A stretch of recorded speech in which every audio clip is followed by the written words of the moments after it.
الحمد لله نحمده ونستعينه ونستغفره ونؤمن به ونتوكل عليه ونعوذ بالله من شرور أنفسنا ومن سيئات أعمالنا من يهده الله فلا مضل له ومن يضلله فلا هادي له وأشهد أن لا إله إلا الله وحده لا شريك له وأشهد أن محمدا عبده ورسوله فقد قال الله في القرآن المجيد أعوذ بالله من الشيطان الرجيم بسم الله الرحمن الرحيم وقال الرسول يا رب إن قوم اتخذوا هذا القرآن محجورا صدق الله العظيم. Alhamdulillah, tout le monde tout grandi Allah subhanahu wa ta'ala. Nous remercions Allah subhanahu wa ta'ala pour son faveur qu'il peut verser dans nous. Nous remercions Allah subhanahu wa ta'ala pour son faveur qu'il peut continuer à verser dans nous. Dans le mois de Ramadan, le grand mois de Ramadan, alhamdulillah, Allah fin de nous sa faveur qui nous est capable de trouver encore un Ramadan, de nous à l'occasion là, à nous profiter maximum là-dedans. Et comme rappel d'un hadith que le prophète Mohammed sallallahu alayhi wa sallam lui dit, et ce hadith ça que le prophète Mohammed sallallahu alayhi wa sallam lui fait monter au minbar et lui dit Amin 3 fois. Et ben sahaba trouve ça étrange et demande qui fait ou fait dire Amin 3 fois. Et il dit qui Jibril alayhi salam fin vin vers et fin dit malédiction aux 3 types de personnes et dit Amin. Donc le prophète fin dit Amin. Donc concernant malédiction aux 3 types de personnes là, un là-dedans c'est celui qui Ramadan fin venir, Ramadan fin aller, il n'a pas fin gagner pardon Allah subhanahu wa ta'ala. Donc à nous faire bien attention, à nous profiter maximum, à nous faire beaucoup astaghfar, à nous faire beaucoup ibadat pendant ce mois de Ramadan là, avec l'espoir qu'Allah pardonne nous, Allah délivre nous depuis différents enfers, nous faire dua avec Allah qui Allah protège nous contre et pour être parmi sa catégorie de personnes là. Donc mes frères, mes sœurs, Allah subhanahu wa ta'ala dit dans le Coran شهر رمضان الذي أنزل فيه القرآن هدى للناس وبينات من الهدى والفرقان. Dans le sens de sa verset, Allah subhanahu wa ta'ala informe nous que le Coran finit révélé dans le mois de Ramadan comme une guidance pour Bandimoun et pour clarifier, pour distinguer entre le bien et le mal. Donc nous nous posons la question, est-ce que nous prenons ce Coran-là comme tel, comme une guidance de nous la vie, pour nous capables de faire la différence entre le bien et le mal, pour nous capables de faire le bon choix, pour nous capables de gagner un guide, nous gagner une solution à un problème qui nous est là, ou soit ce Coran-là, nous lisons, nous prenons compte 10 pendant Ramadan, ou soit quand il y a une meilleure. Donc là, Ramadan, nous tenons le Coran, nous connaissons le mois du Coran, nous faisons des efforts, mais est-ce qu'il saisit à ce moment-là, ou soit non. Ou soit ce Coran-là nous prend comme un livre qui donne nous, comme un Coran qui peut donner nous sawab, nous peut gagner récompense avec, et non pas pour capable de comprendre ce message, ni capable de mettre en pratique ce l'enseignement. Oui, nous besoin lire le Coran pour nous gagner récompense. Le prophète Mohammed sallallahu alayhi wa sallam, dans le sens de ban hadith, il fait dire que pour chaque lettre qu'il nous peut lire, nous peut gagner 10 récompenses. Nous besoin faire lire. Mais ce qui nous peut faire d'extra mal pour nous capable de comprendre ce message qui est là-dedans là, afin qu'ils nous capables de mettre en pratique dans la vie de tous les jours et trouver ce l'effet de nous et de la famille et de l'entourage. Ou soit pire encore, est-ce que ce Coran-là nous peut penser comment man Quraysh s'y pensait dans l'époque du prophète Mohammed sallallahu alayhi wa sallam, comment le Coran fait mention de nous, man a dit qala satirul awwalin, je dis ça c'est ban conte, ban histoire longtemps ça. Donc, est-ce que nous sommes capables de ne pas prendre comme un tel, ne pas pour dire que c'est une histoire longtemps, mais par nos façons de faire, par nos mindset qui nous est là, par l'action qui nous prend, nous pouvons démontrer que ce Coran-là, c'est capable d'un livre sacré, là, c'est rituel, nous prenons comme c'est un rituel, nous lions pour nous gagner récompense. Et non pas pour comment dire une solution pour nous, aujourd'hui, un problème, un contexte, un fléau qui est là pour servir ce Coran-là pour trouver une solution. Donc, nous ne pas croire dans le potentiel du Coran, nous n'avons pas donné ce juste valeur qui était. Donc ça, c'est une question que nous posons nous-mêmes avant pour nous guetter un petit coup qui valeur, qui est l'important du Coran et dans la vie tous les jours.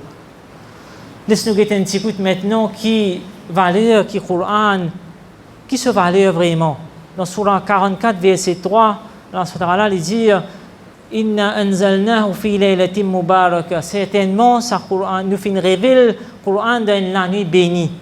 Encore un verset après dire Rahmatan min Rabbik, c'est une rahma depuis ton Rabb. Dans Surah 26, verset 192, Allah dit Nazala bihi ruhul amin, c'est-à-dire Jibril alayhi salam fin descendre avec sa Coran là. Dans Surah 81, verset 19, Allah dit Innahu laqawlu rasulim karim. Très certainement, ces paroles d'un messager honoré. Ici, il peut faire référence à Jibril alayhi salam, qui le messager honoré qui amène sa message à le prophète Mohammed sallallahu alayhi wa sallam. Donc, dans ce verset-là, que nous tous ensemble, nous comprenons que ça, Coran, il finit révélé d'un mois béni, il finit révélé d'une nuit bénie, il finit apporté par intermédiaire d'un ange qui finit honoré, qui finit béni. Donc, voilà qui le Coran peut donner à ce juste valeur qui est là. Et jour Qiyamah, ça même Coran les points intéressés pour celui qui finit lire, pour celui qui finit en pratique ce l'enseignement. Et plus encore pour celui qui finit apprendre par cœur, qui finit connaître par cœur, les points à l'honneur pour mettre une couronne dans la tête de ce parent, et les points à l'honneur pour capable intéresser pour 10 personnes. Donc ça c'est l'honneur qui Coran peut donner, valeur qui Coran est en lui-même, valeur qu'il donne celui qui prend les comptes. Même dans le dunya, le Coran il donne l'honneur, il donne valeur et il donne guidance, comme nous connaissons. Par exemple, Surah Kahf, nous connaissons une surah qui nous besoin de lire chaque vendredi parce qu'il donne la lumière jusqu'à l'autre vendredi qui vient. Surah Waqi'a, c'est une surah 56, c'est une surah qui nous besoin de lire tous les soirs parce qu'il les protège contre la pauvreté. Comme ça, il y a beaucoup de surahs encore qui sont recommandées pour nous lire parce que ça donne nous un bienfait de sa dunya et de l'akhirah. Donc, est-ce que nous pourrions être indifférents ou ça nous pas pour prendre ça compte, nous pas casser la tête avec ça petite chose là? Est-ce que nous pas besoin de sa lumière depuis Allah SWT, depuis un vendredi, pas l'autre vendredi? Est-ce que nous pensons que nous n'avons pas pour la pauvreté, pas pour toucher nous? Donc, dans Ibn Kathir, quand il explique concernant Surah Waqi'a, au début, il donne une narration concernant Abu ad-Darda il racontait que pendant la maladie qui Abdullah bin Mas'ud, un sahaba qui gagnait une maladie qui s'amène bien sur la mort, Othman radiallahu anhu est venu et il rend visite. Et Othman radiallahu anhu posé beaucoup de questions. Et une question qu'il pose, il dit comme ça, est-ce qu'il m'a fait un don? Il dit non, il pas besoin d'un don. Il dit at least regarde lui, ça capable de te identifier. Toi tu es capable de pouvoir aller, mais au moins tu es enfant de t'identifier, capable de gagner ça l'argent là pour servir. Et il fin répond Othman radiallahu anhu, il fin dit est-ce qu'il te peut gagner tracas de m'identifier? Moi, je n'ai pas payé pour la pauvreté parce qu'il m'a fait montrer je lire sur la Waqi'a tous les soirs. Donc, il dit qu'il fin le prophète Mohammed sallallahu alayhi wa sallam dit que chaque la nuit, qui celui qui lit sa surah là, chaque la nuit, la pauvreté n'a pas pour toucher. Donc, comme ça même, personnellement, beaucoup de gens qui font tout pour être capable de lire sur la Kahf tous les vendredis. Même quand c'est busy, je suis capable de busy, je peux trouver un temps, je peux lire parce que je connais l'importance de ça surah de la vie tous les jours. Même s'il fallait pas prendre déjeuner, mais lire ça surah là avant, après qu'il gagne le temps pour déjeuner. Mais à least donne-lui sur l'importance de ça surah là. Parce qu'il imagine nous une lumière de nous la vie jusqu'à le vendredi, pas le vendredi, il est essentiel ça. Donc finalement, il résume à qui valeur nous donne le Coran de nous la vie tous les jours. Dans Surah 25, verset 30, ayat qui m'a dit au début, Allah SWT il dit dans le sens de sa verset-là, et le messager il peut dire, oh mon Rab, certainement mon peuple, il prend sa Coran-là comme une petite chose qui délaisse, une petite chose qui finit abandonnée. Donc ça c'est le prophète Mohammed sallallahu alayhi wa sallam qui peut dire ça. Donc c'est-à-dire que sa Coran-là nous n'a pas fini vraiment de une considération qui est bizarre. Nous abandonnons sa Coran-là. Nous n'avons pas fait agir selon ce principe. Nous faisons négliger, nous faisons prendre bien à la légère sa Coran-là. Et sa ayat Coran-là, sa ayat qui nous fait lire là, une ayat avant ça, Allah SWT les causes concernant les personnes qui pouvaient nous Qiyamah, je peux débouter nous Qiyamah, je peux mourir de l'ami par regret, je peux regretter que tes camarades je fin faire. Et ça, mon camarade a fini déviser depuis le chemin droit.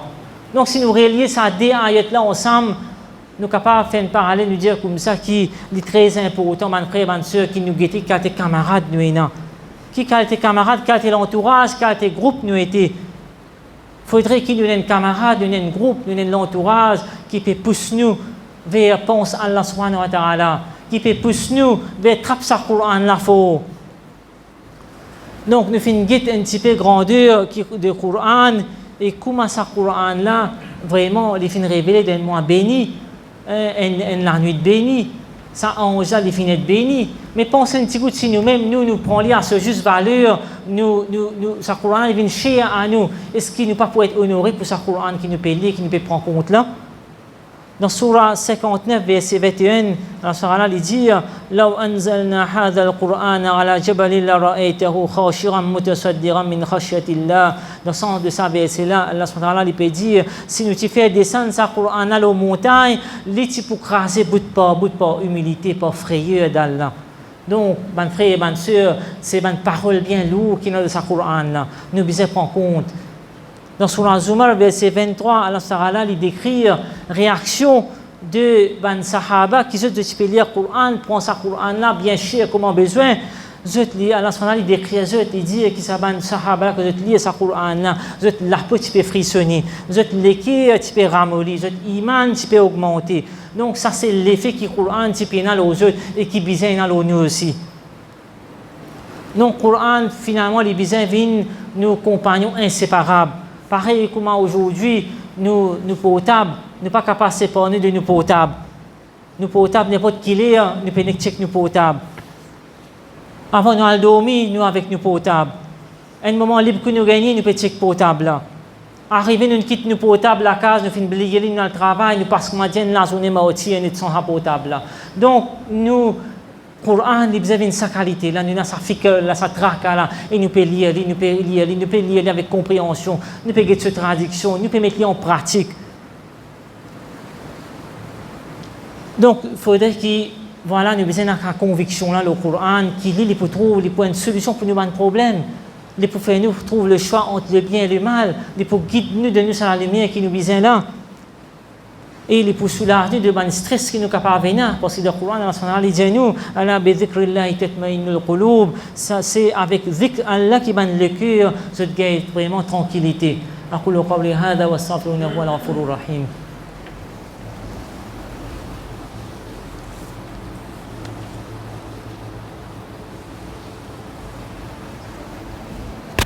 Alhamdulillah Rabbil Alamin wa salatu wa salamu ala rashifil mursalin Sayyidina Muhammad wa ala alihi wa sahbihi ajma'in. Donc, le Coran lit aussi le plus grand miracle que le prophète Muhammad sallallahu alayhi wa sallam fin faire, qu'il fin gagner. Le prophète avant, c'était aussi un miracle. C'était un miracle, mais c'était à un moment dans le temps, dans le passé qui fin arriver. Par exemple, nous avons Moussa alayhi salam, il fait beaucoup de miracles. Il utilisait ce bâton qui vient de serpent par permission Allah. Nous avons les autres prophètes, comme Isa alayhi salam, lui aussi, il fait un miracle. Par exemple, un dimoun qui fait des rêves par la permission d'Allah. Donc, ça, c'est un moment, un point in time, qu'ils ont fait un miracle dans cette époque-là pour faire un dimoun croire dans d'autres messages. Mais le prophète Mohammed sallallahu alayhi wa sallam, ce plus grand miracle, c'est le Coran. C'est ce Coran-là qui, jusqu'à aujourd'hui et jusqu'à Qiyamah, est pour présent, il est pour là. Ce Coran-là, il est là avec nous, à ce là que nous sommes capables vraiment de vivre. Dans son hadith, le prophète Mohammed sallallahu alayhi wa sallam dit qu'il y a supériorité parole Allah subhanahu wa ta'ala comparée à les autres paroles, et comment dire supériorité à Allah, l'autre création. Dans son hadith, le prophète Mohammed sallallahu alayhi wa sallam dit encore que chaque prophète il fait un miracle avec lesquels les autres peuples, les dimoun fin croire dans eux. Et moi, je fais une inspiration divine qui Allah fin révèle avec moi, c'est-à-dire le Coran. Alors, moi, j'espère qu'il qui peut suivre moi, je peux beaucoup plus qui fin suivre les autres prophètes le jour de la résurrection. Donc, voilà un petit peu l'attente et l'expectation que le prophète Muhammad sallallahu alayhi wa sallam y a dans ummat qui nous disait capable de nous au Coran. Et ce Coran-là, il n'a aucun défaut, il vient depuis Allah subhanahu wa ta'ala. Dans Surah 4, verset 82, Allah subhanahu wa ta'ala dit dans le sens de sa verset-là, est-ce que je n'ai pas médité le Coran? Si les tivines dépendent les autres qui Allah subhanahu wa ta'ala, tu peux trouver beaucoup de contradictions là-dedans. Sa Qur'an-là, il est aussi inimitable. Pas capable de faire, pas capable d'imiter sa Qur'an-là. Allah subhanahu wa ta'ala, il fait même, lance un défi à celui qui essaie de travailler pour amener un Qur'an pareil, ou soit même un surah pareil, comme il y a de Qur'an. Et Allah subhanahu wa ta'ala, il dit, je ne suis pas capable de faire, même qui est humain, jeune avec bandine, pour essayer de travailler, là, je ne suis pas capable.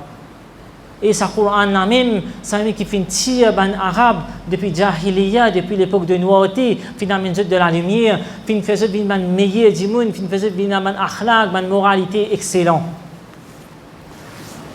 Donc aujourd'hui aussi, man dimoun, man non musulmans nous peut causer, man experts occidentaux, qui se fin dire le Coran.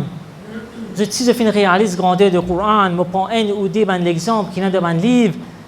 Comme un professeur de gynécologie en Amérique, Jerry Simpson, il dit comme ça qu'il n'y a aucun désaccord entre connaissances scientifiques et révélation Coran. Mais plutôt, le Coran, il fait renforcer sa connaissance scientifique là. Il fait confirmer et même il fait précède sa connaissance scientifique là.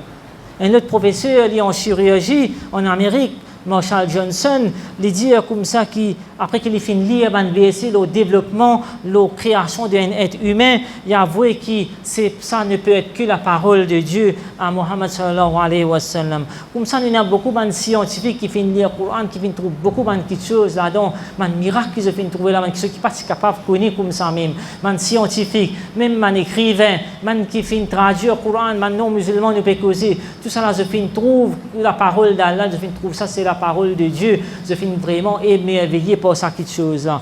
Alors nous, mes frères, mes soeurs, quand nous étions là-dedans, nous qui finissons le Coran comme un cadeau, nous finissons l'islam comme un cadeau, est-ce qu'il nous peut prendre compte de ce Coran là, alors que les autres, je peux vraiment éblouir par ce Coran là, mais nous, est-ce qu'il nous peut take for granted sa parole d'Allah là, ou ça nous peut rappeler fort?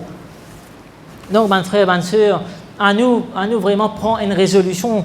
Sans Ramadan, pas si c'est Ramadan, nous pouvons lire le Coran, un peu plus en profondeur, un peu plus de temps pour le Coran, mais après Ramadan aussi, nous pouvons lire le Coran, nous pouvons lire avec compréhension. Premièrement, nous faisons un effort, nous faisons une résolution, une action qui nous pouvons lire le Coran tous les jours. Deuxième, nous pouvons lire régulièrement avec cette traduction, avec ce tafsir pour nous capables vraiment comprendre le Coran, appeler bien. Le prophète Muhammad sallallahu alayhi wa sallam, il s'est connu comme un living Quran. Nous aussi, nous avons un living Quran. Et pour nous capables de faire living Quran, il faut dire qu'il nous lire, nous comprendre ce message qui est là-dedans, nous lire ce tafsir, nous lire avec ce hadith, nous pour capables de comprendre et nous mettre en pratique. Donc, deuxième chose, c'est qu'il nous fait un effort, nous lire une surah qui n'a pas bien fait. Une surah qui n'a pas bien fait. Par exemple, nous faisons mention sur la Kahf, sur la Waqira, même sur la Mulk, il y a encore une surah qui nous lit régulièrement afin qu'il nous capable de gagner ce bien fait. Troisième chose, c'est qu'il nous fait un effort additionnel pour qu'il nous capable de lire le Coran par cœur. Oui, lire le Coran par cœur, nous apprenons à lire. Nous n'avons aucun excuse aujourd'hui pour ne pas apprendre le Coran par cœur. Même une ligne par jour, un verset par jour, un verset chaque 3 jours, une ligne dans une semaine, mais à least nous commençons, nous lire, nous apprenons par cœur. Nous n'avons aucune excuse. Aujourd'hui, nous sommes capables de lire combien de livres, nous faisons un PhD, nous faisons un master, nous faisons apprendre, nous faisons arriver, nous faisons lire beaucoup de livres, mais pourquoi le Coran, Allah, sa parole, nous pas fin lire? Qui excuse nous prenons devant Allah pour dire qu'il s'allait dans nous saisir pour savoir nous pas comprendre qui nous donne pas mettre en pratique nous pas route guérir dans nous l'écrire et calcul nous ça jour qiyamah que pas prendre aucun que du tout pour poc une façon parler chacun pour être poli calculer si nous pour ça jour là nous pour capable intéresser pour les autres ça jour là nous mettre couronne dans la tête nos parents ça jour là vraiment nous salonner couronne peut de nous salonner là que nous pour être. Donc, calculer de cette façon-là aussi. Faire une résolution, nous comment nous faire l'intention, qui nous pour lire le Coran, nous va prendre par cœur, ne pas coûter nous, les temps nous capables de si nous trouvons les temps pour les autres petites choses, pourquoi pas pour le Coran aussi. Donc, sans doute, à travers cela, quand nous prenons le Coran bien, nous pouvons lire cette traduction ou apprendre par cœur, nous pouvons gagner baraka depuis Allah subhanahu wa ta'ala, nous pouvons gagner l'honneur au salat et nous pouvons gagner l'honneur de l'akhirah. اللهم صل على محمد وعلى ال محمد كما صليت على ابراهيم وعلى ال ابراهيم انك حميد مجيد اللهم بارك على محمد وعلى ال محمد كما باركت على ابراهيم وعلى ال ابراهيم انك حميد مجيد اللهم ربنا أتنا في الدنيا حسنة وفي الآخرة حسنة وقنا عذاب النار. اللهم ارحمنا بالقرآن واجعله لنا إماما ونورا وهدى ورحمة. اللهم ذكرنا منه ما نسينا وعلمنا منه ما جهلنا وارزقنا تلاوته آناء الليل وأطراف النهار واجعله لنا حجة يا رب العالمين. اللهم أعز الإسلام والمسلمين. ربنا آتنا في الدنيا حسنة وفي الآخرة حسنة وقنا عذاب النار. سبحان ربك رب العزة عما يصفون وسلام على المرسلين والحمد لله رب العالمين.